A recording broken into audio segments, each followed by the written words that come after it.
بسم الله الرحمن الرحيم صلى الله عليك يا سيدي ومولاي يا رسول الله صلى الله عليك يا سيدي ومولاي وابن مولاي يا أبا عبد الله فاز من اعتصم بحبلكم وأمن من لجأ إلى حسنكم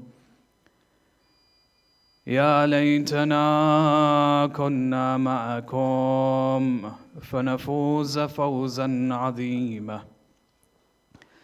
الحمد لله رب العالمين والصلاة والسلام على أشرف الأنبياء والمرسلين سيدنا ونبينا وحبيب قلوبنا وشفيع لذنوبنا وتبيب نفوسنا أبي القاسم محمد اللهم صل على محمد والصلاة والسلام على أهل بيته الطيبين الطاهرين المعصومين المظلومين ولعنة الله على أعدائهم أجمعين إلى قيام يوم الدين. وفقنا الله وإياكم بعلم وعمل صالح إن شاء الله بذكر الصلاة على محمد وآل محمد اللهم صل على محمد وآل محمد. أما بعد فقد قال الله عز وجل في كتابه الكريم بسم الله الرحمن الرحيم وكلا فضلنا على العالمين آمنا به صدق الله العلي العظيم. صلى على محمد وآله. Respected scholars, brothers and sisters, Assalamu alaikum wa rahmatullahi wa barakatuh. First and foremost, we thank Allah subhanahu wa ta'ala for giving us the opportunity to once again congregate and to commemorate the Karima of the Ahlul Bayt alayhim as-salam, Sayyid Ma'suma salawatullahi wa salamuhu alayha. Allahumma salli ala Muhammad. And what's interesting about this personality is that when you refer to the riwayat of the Ahlul Bayt alayhim as-salam, they emphasize, they reaffirm her position and her maqam within this madhab. Whereby you find, for example, the prophecy of the excellence of the city of Qum is because of her. It's because of the fact that she is buried in that land, that land has become holy. When you refer, for example, to the hadith of Imam Sadiq alayhi salam, he says, Allahumma salli ala Muhammad wa ala Muhammad. He says, سَتُدْفَنُ فِيهَا إِمْرَأَةٌ مِّنْ أَوْلَادِي تُسَمَّى فَاطِمَةٌ. That a woman will be buried in the land of Qum who goes by the name of Fatima. She will be named Fatima. وَمَنْ زَارَهَا وَجَبَتْ لَهُ الْجَنَّةِ. And the one who visits her shrine, Jannat will become wajib upon them. And the idea being is that this woman is the embodiment of truth and purity, that she had discipline in her life and principles, and whoever learns about her life, learns about her biographies, and how she was steadfast in adhering to the truth. And if this person was to apply the same levels of sincerity in their lives, then Jannah becomes wajib upon them. You find, for example, the hadith of Imam al-Rida, her brother, salawatullahi wa salamuhu alayhi. Allahumma salli ala Muhammad. In which he says, Man zar al-ma'suma biqum Kaman zarani, and the one who goes to visit and performs the ziyarah of the ma'suma in Qum, it is as if they have performed the ziyarah of me. It's as if they have come for my own ziyarah. There's a very interesting discussion amongst the ulama. And they say that, when you come across these narrations, is it possible for the Ahlul Bayt alayhim as-salam to exaggerate in some areas, to try and entice their followers to perform something? Majority of the ulama came forward and said, no, this cannot be possible for the Ahlul Bayt alayhim as-salam. So when, for example, the Sixth Holy Infallible says that the one who performs a ziyarah, Jannah becomes wajib upon them, this is not the Imam exaggerating. Because Imam, try and remember the discussions that we had in the past sessions. We said that the Imams are infallible. And the fact that they are infallible means that they have a duty and a responsibility to propagate the message of Islam, to safeguard the message of Rasulullah. They have to clearly show what Allah wants from us. And there's no room for exaggeration here. They have to transcribe, they have to explain to us what exactly has been given to them by Allah subhanahu wa ta'ala. And for them to exaggerate means that they are going beyond what Allah has told them to give in terms of the message of Islam. So when it comes to exaggeration, there is no room for exaggeration amongst the Ahlul Bayt alayhim as-salam. Now in this discussion tonight, my dear brothers, sisters and elders, I want to discuss the similarities that exist between the Holy Lady Fatimah Masuma and the Holy Lady Zainab al-Kubra. And according to my research, I've found that there are 10 similarities between the two holy, noble personalities. And by the end of the discussion, I'm sure you'll agree with me when I say this, that there is no difference between Sayyida Masuma and Sayyida Zainab al-Kubra. That they are one in the same, in essence. The only difference between the two is that they were two separate personalities, that the two of them lived in different generations. One who lived before and the other who came after. But in terms of their fada'il, it's one in the same. In terms of their tragedies and adversities, it's one in the same. In terms of their disciplines and principles and being steadfast when it comes to the message of Islam and safeguarding the message of Islam, it's one in the same. So let us examine this beautiful discussion بذكر الصلاة على محمد وآل محمد. اللهم صل على محمد وآل محمد. The first similarity between Zainab al-Kubra and Fatima Masuma is that they both come from a noble woman. And it's not for me to compare the mother of Imam al-Rida alayhi salam or the mother of Fatima Masuma with Sayyidat al-Nisa al-Alamin. Sayyidat al-Nisa al-Alamin has a profound discussion in itself, which we will leave aside for now. But let's focus on the mother of Fatima Masuma salamullahi alayha. They say her mother went by the name of Najma. Imam al-Qadim alayhi salam marries this woman, Najma. But she has a second name, a title that was often attributed to her, and that title goes by the name of Toktam. Toktam in the Arabic language means something which is concealed, something which is hidden, something which has been, something which is away from plain sight. When you refer to the linguistics of the dictionaries of Lughat al-Arabiya, the Arabic language, they say that the word Toktam was originally given to the Bi'r Zamzam, the well of Zamzam. So the well of Zamzam had a second name which was also given, which was also the name of Toktam. So what's the similarities between Zamzam and Toktam?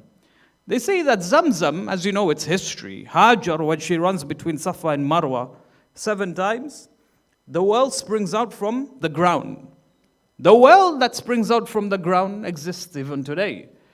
And the water that it holds is profound. It's not like all the other waters in the world. And research has been done on this, and the clips are available on YouTube for your own interest. That the water that is provided by Zamzam is not like the water that you will find in a lake or a pond anywhere else in the world. Its qualities and its characteristics, its specializations are very much different. According to the narrations, they say that one of the fada'il of the water of Zamzam is that when the person drinks it, it gives them shifa from marada, it gives them shifa from all of the different sicknesses that this person goes through. Another of the fada'il of Zamzam is that the person who drinks it, Allah will give that person knowledge. Knowledge is not you and I studying and reading and memorizing. Knowledge is ilm and nafi', beneficial knowledge that Allah permeates in the heart of His servants. The one who drinks the well of Zamzam or the water of Zamzam, Allah will allow this person to be a recipient of knowledge. They say that over the course of time, the well of Zamzam was hidden. It was buried. It was Abdul Muttalib through wahi or a dream. He was commanded by Allah to now expose the well of Zamzam. So Abdul Muttalib, he digs and he uncovers and exposes the well of Zamzam again in his time. So for over centuries, the well of Zamzam was hidden. And for the fact that it was hidden, it was given the name Toktam. Just as how the well of Zamzam is seen as a source of barakah and a source of mercy and a source of rahmah for the people who drink from it, Likewise, the mother of Imam Ar-Rida alayhi salam and the mother of Fatimah Masuma was a source of barakah and a source of rahmah. Just as how the water of Zamzam brings about shifa for those who are sick and gives knowledge to those who are jahil, for example, or those who have little knowledge, likewise the mother of Imam Ar-Rida and Fatimah Masuma was the source of shifa and she gave knowledge. How? Well, she was the mother of Imam Ar-Rida alayhi salam.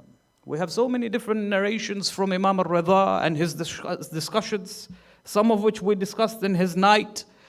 She is also the mother of Imam al-Jawad, the grandmother of Imam al-Jawad, and likewise the mother of Imam al-Hadi, and likewise the mother of Imam Hassan al-Askari, and the mother of the Imam of our time, Ajjalallahu ta'ala farajahu al-Sharif.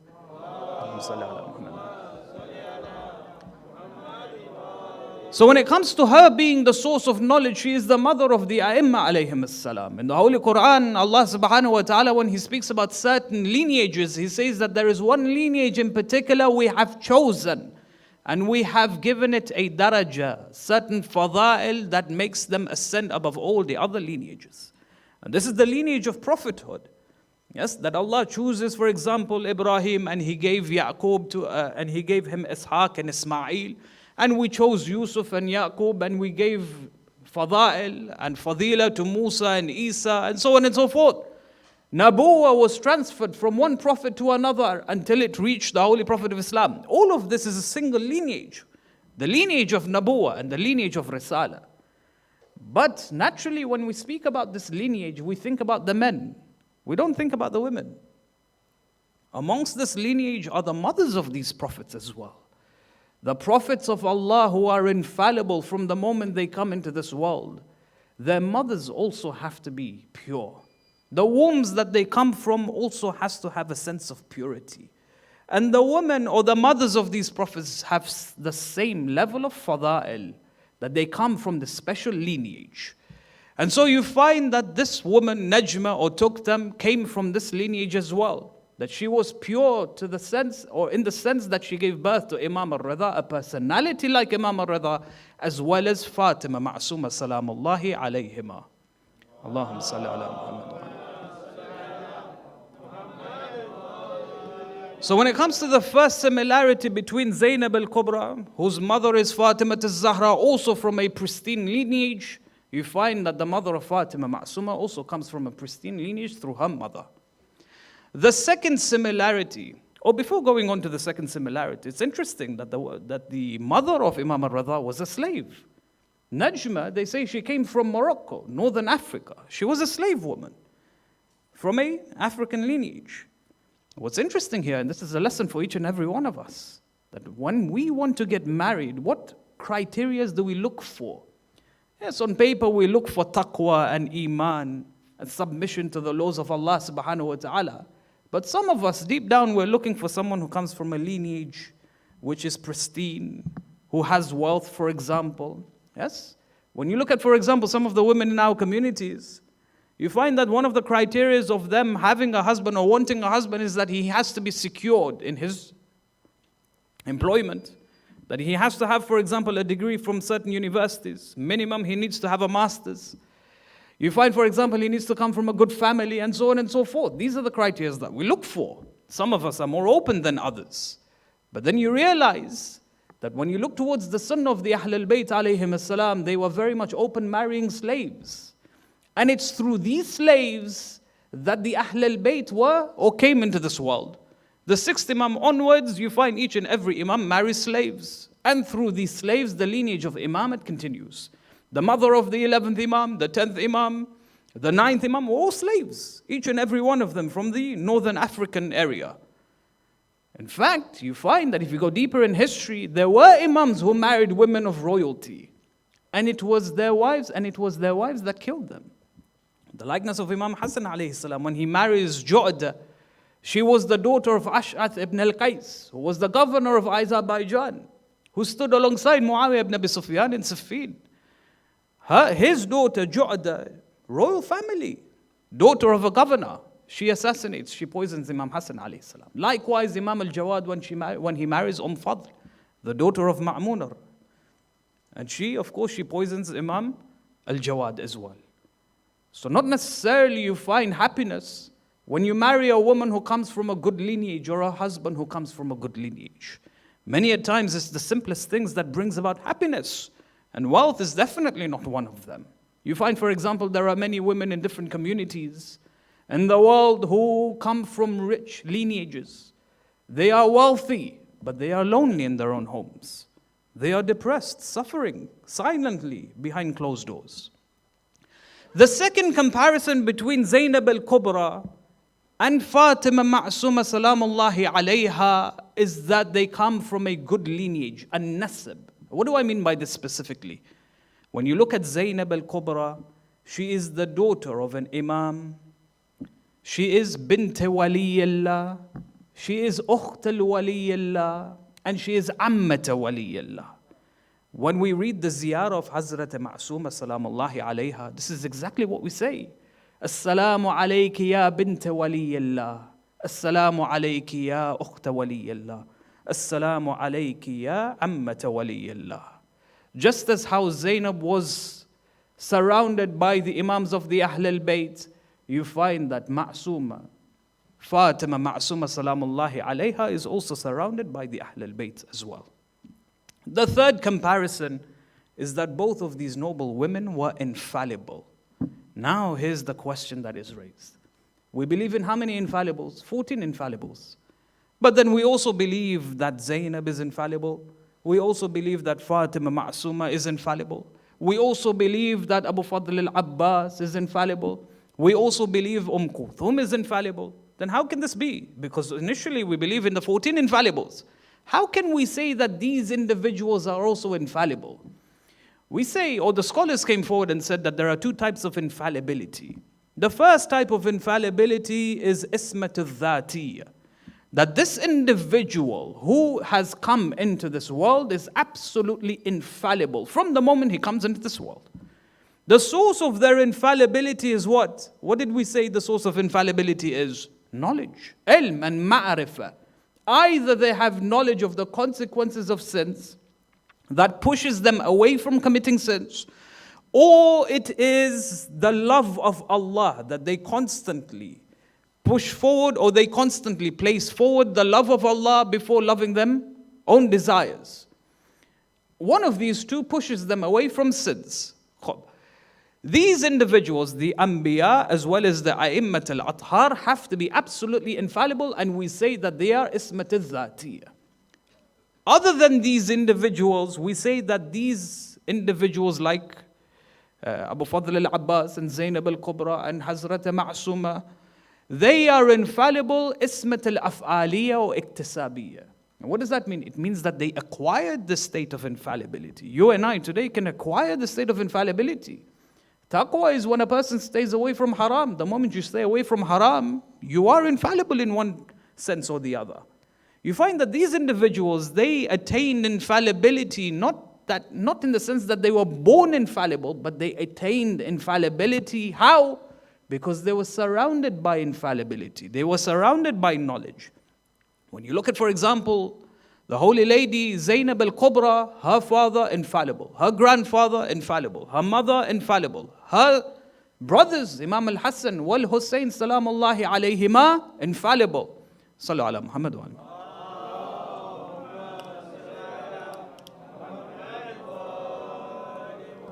Likewise, her nephew also infallible.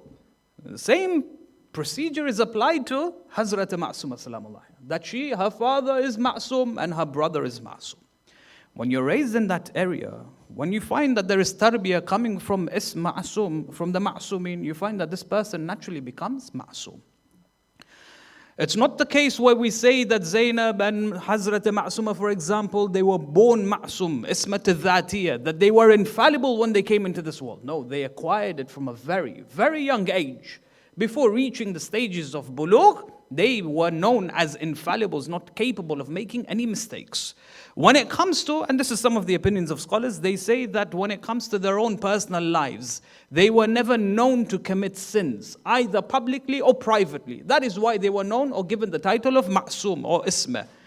But when it comes to making mistakes, for example, in a social area or in an economical area or in a political area, it's possible. But when it comes to the sins regarding the Sharia of Islam, they were infallible from that sense, from that perspective.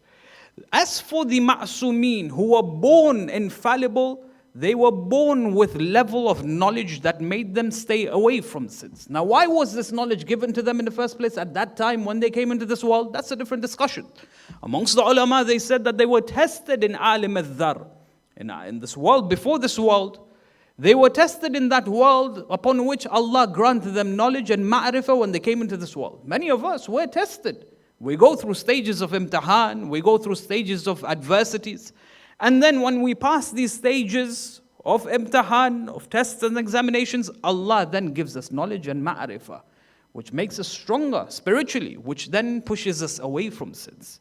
But they saw these tests and these examinations in this world before ours. That is why they were born with this level of knowledge. But that's a different discussion. So you find that the similar traits between the Holy Lady Zainab and Hazrat Masuma is that they were both infallible, ismat al-af'aliyya or iktisabiyya. They earned it from a very young age. The fourth comparison or similarity between them is that they both had knowledge.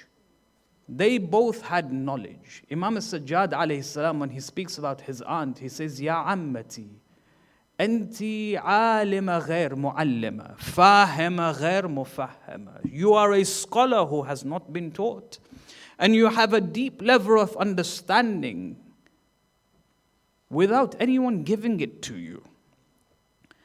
You know, when you go into the biography of the Holy Lady Zainab al-Kubra, they say that when she was young, Amir al-Mu'mineen alayhi salam would teach her. Amir al-Mu'mineen alayhi salam would give her the tafsir, knowledge of the tafsir of the Holy Quran, the tafasir of the huruf al-muqatta'at, and all of these knowledge was given to her.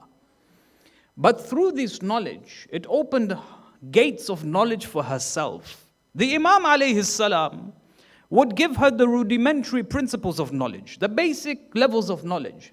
And through that knowledge, it would open gates of knowledge for her. The way Imam Ali alayhi salam would say, Allamani Rasulullah alfum bab of knowledge. That the Holy Prophet gave me 1,000 doors of knowledge, and each door of knowledge opened up a further 1,000 doors. The principles was given to him upon which 1,000 doors of knowledge, 1,000,000 doors of knowledge was then opened up for the Imam alayhi salam. The same principle applies to the Holy Lady Zainab al-Kubra. They say that when she was young, she was one day sitting in the lap of Amir al-Mu'mineen alayhi salam. Allahumma salli ala Muhammad.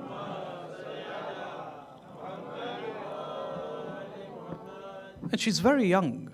She's sitting in the lap of the Imam. The Imam says to her, oh, my daughter, say one. She says one. She says, my daughter, say two. She says one. Says, no, my daughter, say two. The Imam is teaching her the numbers. Yes, 1, 2, 3, 4, 5. Says two. Says, no, one. Says, my daughter, why do you not say two? She says, Baba, how can I say two when there is only one? So you find that from a very young age, she had an in-depth knowledge of Tawheed. Yes, she had this intricate knowledge of Tawheed. When you come towards, for example, the life of Hazrat Masuma, you find that one day a group of Shi'as, they came towards the city of Medina. Shi'as who had written down questions, and they wanted answers from Imam al-Qadim alayhi salam. So they came towards the house of Imam al-Qadim alayhi salam. They knocked on the door. They said, O family of the Ahl al-Bayt alayhim salam, the sons and the daughters of Rasulullah, we have questions for you, for the Imam alayhi salam. We would wish to have a sitting with the Imam. We have questions, shari'i questions, ahkami questions, and we have questions pertaining our aqaid and akhlaq as well. We would just want to spend a few minutes with the Imam to have answers for these questions. And we won't take much of your time. We've written them down so that we can have these answers written for us. We can go, we can leave, we can come back and pick it up later on. They say one of the wives of the Imam alayhi salam approaches the door and says, but you know, the Imam al-Qadim alayhi salam, unfortunately, he's not in the city. He's not home, nor in the city. He's traveled, and we don't know when he will be back. He could be back anytime soon, or he can come back later on. We don't know. They were saddened. Imagine going to a different city or a country altogether to meet your friend, a beloved one, to only find out that he's not there, he's traveled. Imagine going to, for example, Najaf al-Ashraf to meet the marja of your time, a man of humility and knowledge, only to find out that, for example, he's unavailable. He's traveled to a different city. They were grieved. They were in the state of sorrow. They said, you know what, we'll stay in the city for a few days. Here's the questions. If the Imam comes back, alhamdulillah, we'll find our answers. But we'll stay in the city for a few days. They stayed in the city for a few days. And then, of course, they were travelers, so they had to go back to their own home. Before leaving the city of Medina, they said, look, let's go back to the house of the Ahlul Bayt and bid our farewells. Give our Khuda Hafiz, and then we can go back to our cities. They went towards the house of the Ahlul Bayt. They bid farewell. When a small child approaches them and says, the questions that you gave us, we have answered them for you. And this was whom? Hazrat Fatimah Masuma. She was 4 or 5 years of age at that time. When they read the answers to their questions, they were satisfied. You know, sometimes we ask questions, but we're not satisfied with the answers. They were satisfied. They packed their bags and they left. En route towards their cities, they met Imam al-Qadim alayhi salam. They said to the Imam alayhi salam, they said, we came all the way to the city of Medina to have a sitting with you. These questions were urgent, but we found answers to these questions. The Imam alayhi salam says to them, who gave you the answers? He said, your daughter Fatimah Masuma gave answers to these questions. He said, let me see these answers. He was proud.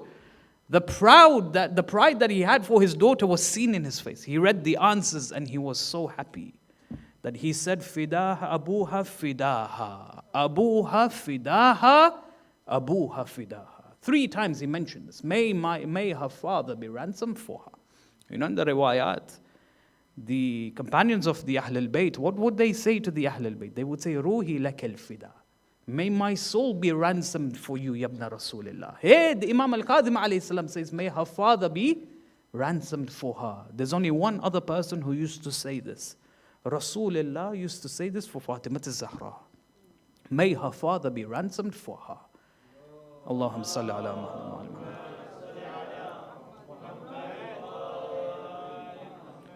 He was proud of her daughter, he was proud of his daughter, and then he says that this is a hikam, this is wisdom from Allah subhanahu wa ta'ala.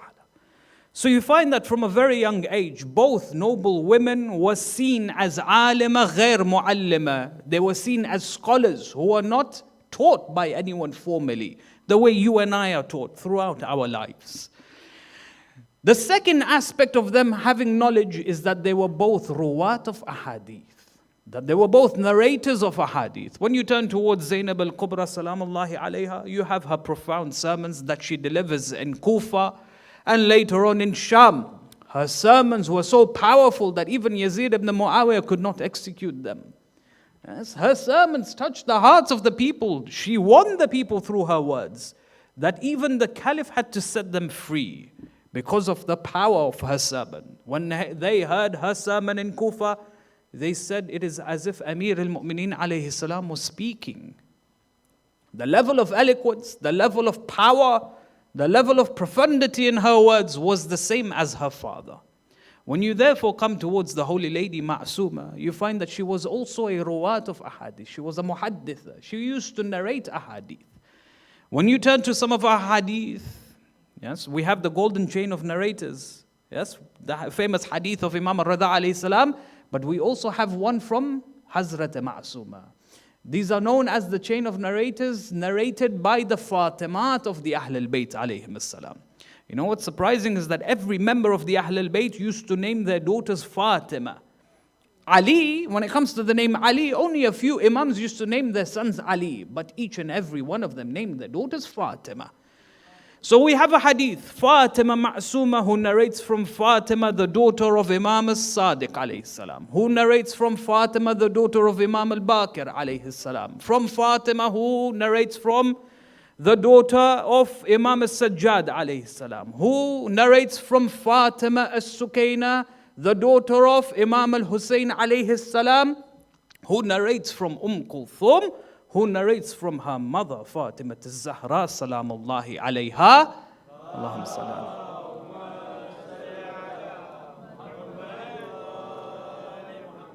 Man kuntum mawla fahada aliyun mawla. That's one hadith. Then you have another hadith. Ya Ali, anta minni bimanzilati Haruna min Musa. Second hadith narrated by the Holy Lady Masuma. Then you have a third hadith. Man mata ala hubbi ala Muhammad mata mitatan shahida. Third hadith. Then you have a fourth hadith. This hadith is beautiful. They say, she narrates it from all of the Fatimat, narrated from the Holy Prophet of Islam, when he says that when I went for Isra, when I went for Mi'raj, I entered the kingdom of heaven. When I entered the kingdom of heaven, I saw a beautiful palace made of white pearls. Dhurratun bayda. I'm not sure which gem it is, but it is a white gemstone. It says, I saw this palace and it was magnificent. And the door was made of yaqut, rubies, shrouded with pearls. And on it was written. The Holy Prophet is narrating this. He says, on it was written, La ilaha illallah, Muhammadur Rasulullah, wa aliyun waliyal qawm. Underneath it, there was a curtain. And on it was written, Bakhin, Bakhin, man mithl Shi'ati Aliyin. Who is equal to the Shi'as, the followers of Ali ibn Abi Talib alayhi salam. فَدَخَلْتُهُ. So I entered this palace. When I entered this palace, I saw a second great palace made of red yaqut, and a door that was made of fidda, of silver. I came towards this door, and it was written on this door, Muhammadun Rasulullah wa Aliyun Wasiy al-Mustafa.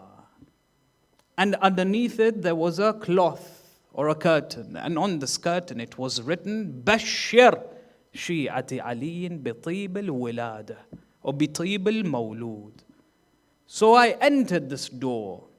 What does the curtain say? The curtain says, give glad tidings to the followers of Ali ibn Abi Talib. So I entered this door.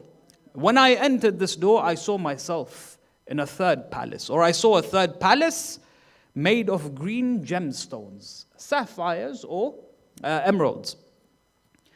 Green gemstones, and it was beautiful. I had never seen a beauty like it before. When I approached it, I saw a door made of red yaqut, and it was decorated with white pearls. And on it was written, Shi'ati Aliyin hum faizun. That the Shi'as, the followers of Ali alayhi salam, they are the successful ones. So I turned to Jibra'il and I said to him, Ya Jibra'il, who is this for? Jibra'il replies to me, Ya Rasulullah, this is for your cousin and your wasi Ali alayhi salam. Then he says to me, Ya Rasulullah, on the day of judgment, when every single human being will be raised from their graves, they will have a terror in their hearts except for the followers of Ali ibn Abi Talib alayhi salam. Ya Ali. He says, Ya Ali, on that day, every single person will be called by the names of their mothers, except for the followers of Ali alayhi salam, they will be called by the names of their fathers. He says, Ya Jibra'il, why is that? He says, because of the love they have for Ali ibn Abi Talib alayhi salam. Allahumma salli ala Muhammad wa Muhammad. So just as how Zainab al-Kubra was a muhadditha, she was a narrator of ahadith, likewise you find that the Holy Lady Masuma, Fatimah Masuma, was also a narrator of ahadith. The fifth similarity between the two is that they both had this mystical love for their brothers. When the scholars speak about this profound love between a brother and a sister, they point towards Zainab and Aba Abdullah alayhi salam. But the same level of love was also seen in Fatimah Masuma and her brother Imam al-Rida alayhi salam. When you turn to the life of Zainab al-Kubra, they say that when Imam alayhi salam refuses bay'ah to Yazid, Yazid demands his head to be sent to Syria, to Sham. The Imam, what does he do? He leaves the city of Medina, he goes towards Mecca for Hajj. Zainab joins him. Sayyidah Zainab joins him in this travel. But she had every right to stay back and say, you know what? I have my own family here. My husband is here. My children are here. I have a life here in Medina. I am respected by the people. If I join you, Ya Aba Abdullah alayhi salam, I know there's no return. So I'd rather stay behind. What does she do? She goes to her husband. She says, I know my duty is with you, but give me permission to join my brother's camp, for I will never see him again. He is leaving Medina and there is no return for him. Does the husband force Zainab to stay behind, Sayyidah Zainab to stay behind? No. He says, go and support your brother at whatever capacity you can. So she leaves Medina, she joins the camp of the Imam alayhi salam and she goes. But she had every right to stay behind, but she chooses to stay with her brother. Likewise, when you turn to, for example, in fact, when you read the Maqtal of Sayyidah Zainab and Onan Muhammad on the 10th of Muharram, they say that, some of the Maqatil mention this, they say that when she approaches Abu Abdullah alayhi salam, she says to him, she says that my two sons are ready to fight. Imam al-Husayn refuses. He says, maybe perhaps your husband is not happy that they are to give their lives for my message. She says, on the contrary, my husband said to me, Ya Zainab, join the camp of Abu Abdullah. If in any way whatsoever there is a battle or a war between you and the enemies, make sure that our two sons support and provide protection for the sons of Abi Abdullah alayhi salam. The Imam, his heart breaks open. He says, get Onan Muhammad ready for battle. And that's why they went towards the battlefield. When you therefore come towards Fatimah Masuma, Sayyidah Fatimah Masuma, you find that Ma'mun al-Rashid forces Imam al-Radha to move from Medina to go towards the lands of Khurasan. He is forced to go towards the lands of Khurasan. He has to leave everyone behind. Fatimah Masuma, she is forced to separate from her brother. He leaves behind his son Imam al-Jawad alayhi salam, and he proceeds towards the lands of Tus, Khurasan. When he reaches Khurasan, Ma'mun al-Rashid, he offers him the Khilafah. He refuses the Khilafah, then makes him the crown prince. When he makes him the crown prince, people, the Shias of Imam Radha alayhi salam, they put a big question mark. Why do you accept to be the crown prince of a Abbasid leader? He said the same way. He says, number one, look, I was forced to because I would have been killed. He threatened me with my life, so I had to come towards being or accepting this position.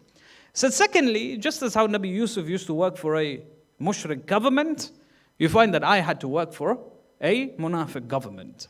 And so he works for, or he is the crown prince for Ma'mun. But he then places conditions. He says, if I was to accept this position, Ya Ma'mun, number one, I will not accept or do or change any affairs within the system. As in this position is just face value. People will come to know that I am the crown prince, but I have no position, I have no influence in any affair within the kingdom. Ma'mun accepts. When he becomes the crown prince, Ma'mun tries and get Imam Rida alayhi salam involved in many of the affairs. Imam al-Rida would constantly remind him, remember our conditions, that I am not to change or alter or involve myself or give any ruling or change any ruling. I have no effect in any of the affairs in the kingdom. This was my condition, and Ma'mun would often back off. But then Ma'mun, on the other hand, would always place the spotlight on Imam al-Rida alayhi salam. He would call scholars from far corners of the earth, and they would come and they would debate with Imam al-Rida alayhi salam. It was under this condition that he then sends a letter to his sister Sayyidah Fatimah Masuma and tells her and her brothers and his brothers and sisters to now come towards the lands of Khurasan. He tells his sister, come towards the land of Khurasan. In other reports, they say the ishq between her and her brother, the separation was too much for her, so she, from her own initiative, goes towards her brother. So they decide to now move towards the lands of Khurasan. When they go towards the lands of Khurasan, they say two qafila are prepared. One qafila went towards the routes of Shiraz, towards Khurasan. The other went through Sawa, a place called Sawa, near Qum, towards the lands of Khurasan. The first qafila was or consisted of 12,000 or thousands of individuals. And it was led by three of the brothers of Imam al-Qadim alayhi salam, the brothers of Imam al-Rida alayhi salam. Ahmad was the leader of the caravan, along with his brother Husayn and Muhammad. They led this group of thousands. They went towards the lands of Shiraz. The second qafila only consisted of 23 members. And this is the qafila that Fatimah Masuma was a part of, and her brother Harun, also the brother of Imam al-Rida alayhi salam. And they went through Sawa, through Tehran, through Ray, all the way to Khorasan. But none of these two qafilas reached Khorasan. Another similarity between Zainab and Fatimah Masuma was that they were what? They were willing to leave their homelands and migrate, hijrah. Zainab leaves Medina to go towards Karbala. She never anticipated coming back to Medina. She was ready to give her life for Abu Abdullah alayhi salam in Karbala. Fatimah Masuma, she leaves Medina and she goes towards Khorasan. Khorasan is the hub of the Abbasids. Medina is somewhat safer, but Khorasan is going into the enemy territories. She knows very well that there's no return for her if she leaves Medina. So they both perform hijrah with no intention of coming back to their own lands. Fatima, she leaves her city, Medina, to fight against the Abbasids. Jihad against the Abbasids, not with the sword, at whatever capacity she can. Just as how Zainab performs jihad against the Umayyads. Not with the sword, but through her speech. So both of them are willing to fight against the Taghut, against the oppressors of their time. Now coming back to the reports, the 12,000 or the thousands of individuals that went through Shiraz, that was led by Ahmad, the brother of Imam al-Rida alayhi salam. They say that when they entered the city of Shiraz, they had to split, they had to separate. Imagine one big congregation of thousands entering the city of Shiraz. Obviously it would raise a lot of attention, so they had to separate and enter over a period of time. Ma'mun al-Rashid is given news that an entire qafila has left the city of Medina going towards Khorasan, towards Imam al-Rida alayhi salam. So he sends a delegation towards the governors of Shiraz. He says that this major qafila is coming towards Shiraz. Make sure that they do not go beyond Shiraz. Get rid of them. So as this qafila approaches Shiraz, they separate. Ahmad, the son of Imam al-Qadim alayhi salam, brother of Imam al-Rida, he disguises himself. Along with all the other men, they disguise themselves, they enter the lands of Shiraz, and they separate into separate houses. According to the spies of the time, they report back to the governor. They say that Ahmad, the leader of this tribe or the leader of this qafila, is staying in this person's house. The governor sends a small battalion of soldiers. They go towards the neighbor's house. They enter the neighbor's house, they break through the wall, they find Ahmad in the house and they kill him. It was an ambush. It wasn't even a battle. It was an ambush. They surprised him, they killed him. And he is buried in Shiraz. The second brother, Muhammad. Muhammad, they say, he wasn't killed, but he was left alone. He stayed alone for a short while until he died, and he was buried in Shiraz as well. The third brother, Husayn, they found him, the soldiers, and they killed him as well. Until today, you find that the three sons of Imam al-Qadim alayhi salam are buried in the lands of Shiraz. The rest of the qafila, it dissipated. It then did not proceed as planned, and none of them reached the state or the state of Khorasan. As for the qafila of Hazrat Masuma salamullahi alayha, they reached the lands of Sawa or Save. When they reached the lands of Sawa, again the battalion was sent towards them. When the battalion came towards them, they executed all of the men. All of the men were executed. According to one source, they say Harun, the brother of Imam al-Rida alayhi salam, the stepbrother of Imam al-Rida and Hazrat Masuma, he was having his dinner when the soldiers came and they killed him. It wasn't a battle, it was an ambush. Each and every man in that qafila were killed. This qafila, it not only had the brothers of Hazrat Masuma, but also their sons, her nephews were also part of this qafila. Her cousins were also part of this qafila. Her companions were also part of this qafila, and all of them were executed. Just as how Zainab's brothers, her nephews, and her cousins and her companions were executed in the 10th of Muharram. Just as how Zainab was surrounded by shuhada from her own family, the Holy Lady Masuma was surrounded by shuhada from her own family as well. And this had a great impact in her well-being. One narration says that she was poisoned, that even the women were not let free, she was poisoned. Other narrations say, no, the tragedy had an effect on her. The tragedy affected her. It was a devastation that she went through, and it began to make her sick. It had a physical effect on her. So she asks, she says, how far are we from the city of Qum? Because remember, the city of Qum, as I said, the prophecy of Qum had been mentioned by Imam as-Sadiq alayhi salam. She knows about the fadila of Qum, and she knows that the Qum, in the city of Qum, the Shias are gathered there. She asks about Qum. They say that Qum is 10 farasikh, about 60 kilometers away. She says, let's go towards Qum, because I cannot carry on going towards Khurasan.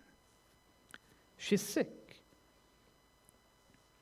So she goes towards the city of Qum, and she stays in the city of Qum 16, 17 days before she too leaves this world. And they bury her in that holy city. So you find another similarity between Zainab and Hazrat Masuma is what? Is that Hazrat Zainab, number one, when she leaves Medina, she goes towards Sham, and she is buried, gharib.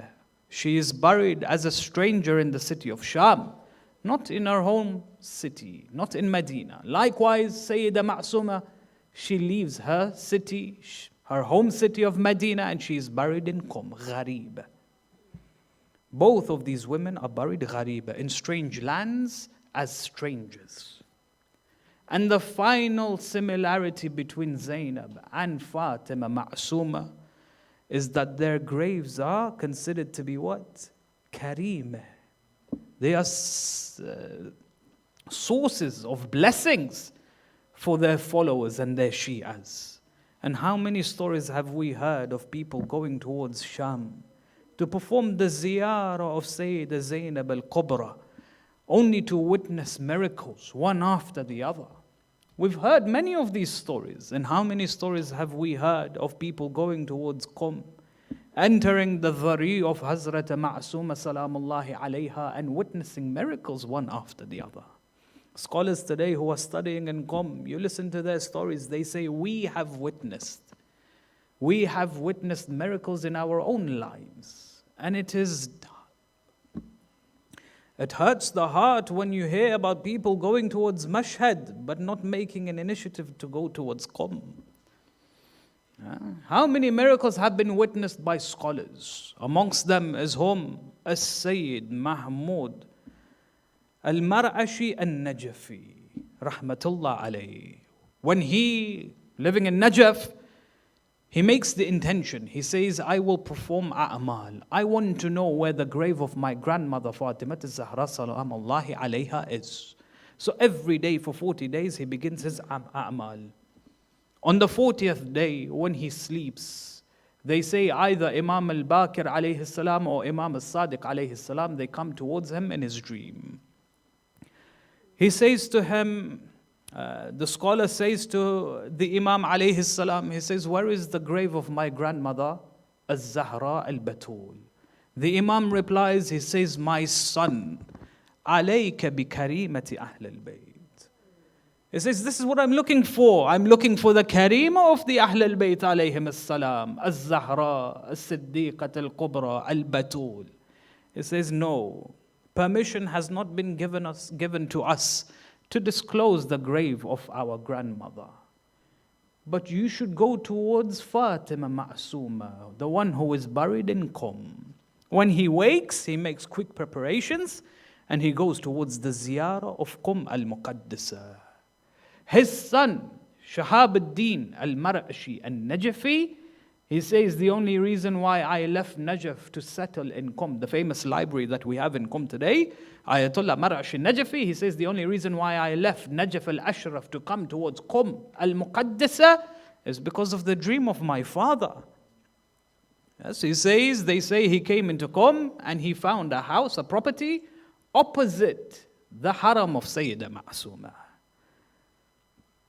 And he himself testifies, he says, I saw multiple miracles, karimat from this holy grave, some of which inshallah I'll share tomorrow. It says, I saw multiple miracles coming from this grave. That helped me in my life, in the lives of my teachers, in the lives of my students. If you know those who have lived in Qom, will testify the miracles that are coming from the grave. And of course, he falls ill and he is buried alongside her in her shrine. When we come towards the tragedy of Hazrat Masuma,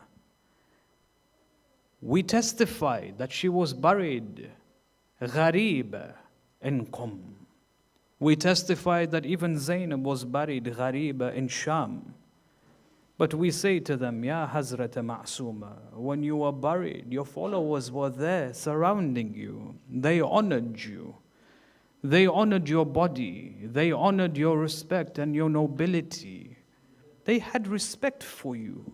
And they held you in high esteem. They say that when she was buried, when she died, 2 men came towards her body. They performed the ghusl of her body. They shrouded the body and they buried the body. Later it came out that Imam al-Rida alayhi salam and his son Imam al-Jawad alayhi salam performed the burial rites for this noble woman. But we say, Ya Fatimah Masuma, there was one person in history that after the demise of Rasulullah, they did not respect her in any way whatsoever. They came towards her house. Her own qawm betrayed her. They turned their backs to her. They came towards her house. They threatened to kill her. They burned her door. They attacked her. They slapped her, Ya Fatimah Masuma. All of this happened in front of their children, in front of her children. Imam al-Hassan, Imam al-Husayn, Zainab al-Kubra, Kulthum, they witnessed what happened to her mother, to their mother. Until she turns to Ali alayhi salam, she says to him, Ya Ali, I beg you, I ask of you, Ya Ali, perform my ghusl, shroud my body and bury me in the darkest of nights. No one is to know where my body is buried, where my body rests in peace. The poet, what does he say when he speaks about the musibah of Fatimah al-Zahra? He says, ماتت ولم يشهدوا ليلا جنازتها سوى علي وعمار والسلمان. It says that when she passed from this world, no one witnessed her burials except Ali and Ammar and Salman. وفي الصحيح رووا أن النبي بها قد قال فاطمة روحي وجثماني. And it's narrated that when her body was being buried, Rasulullah was there alongside Amir al-Mu'mineen. He looks towards the body of her daughter. He says, Ya Fatima, you are my ruh and my body. Look what they did to you, Ya Fatima. Now let's turn towards the musibah of Zainab al-Kubra, salamullahi alayha. When she returns to the city of Medina, she enters her home. What does she see? What does she hear? She sees nothing. She hears nothing. She says to herself, this is the place when Ali al-Akbar would come into my house. This is where he would sit. And this is the place when Abu Fadl al-Abbas would enter my home. This is where he would sit. And this is the place where my son Qasim would come. This is where he would sit. And this is the makan of Imam al-Husayn Abi Abdullah alayhi salam when he would enter my home. This is the home when my 2 sons, they would be seeing crying. and laughing and playing with one another. And now she hears nothing and she sees nothing. In the coming days, she begins to prepare for the azah of Abi Abdullah alayhi salam. She invites all of the women of the Ahl al-Bayt to perform the azah of Abi Abdullah. They begin the majlis, they begin the azah. She turns to one of her servants, she says, go and lock the doors. Make sure no one is to enter this home. When she locks the door, the servant, she goes and she locks the door. When she locks the door, a few moments later, an elderly woman begins knocking on the door. The servant rushes towards the door. She opens the door. She sees this woman. She goes running back to Zainab. She says, Ya Sayyidati, it's Ummul Baneen. She is at the door. Should I let her in? Zainab, she says, let her in. Of course, let her join the azan, the majlis of Abi Abdullah. She is a part of Karbala just as we are a part of Karbala. Ummul Baneen, she enters the home. She sees Zainab al-Kubra. She begins to say, oh my daughter Zainab, أيوا ولدا أيوا حسينا. Zainab, she looks towards Baneen. She replies, يا Baneen, أيوا أخاه أيوا أباسا. Baneen then says to her, oh my daughter Zainab, what happened to my son Abu Abdullah? Where was Abbas? Why did not Abbas do what he was meant to do? Then Zainab replies, she says, Ya Baneen, do not blame Abbas. They came towards him. They took his right hand away from him. Then they took away his left hand. Then they shot his eye with an arrow. إنا لله وإنا إليه راجعون سيعلم الذين ظلموا أي منقلب ينقلبون وآخر الدعوانا الحمد لله رب العالمين. سورة المباركة الفاتحة.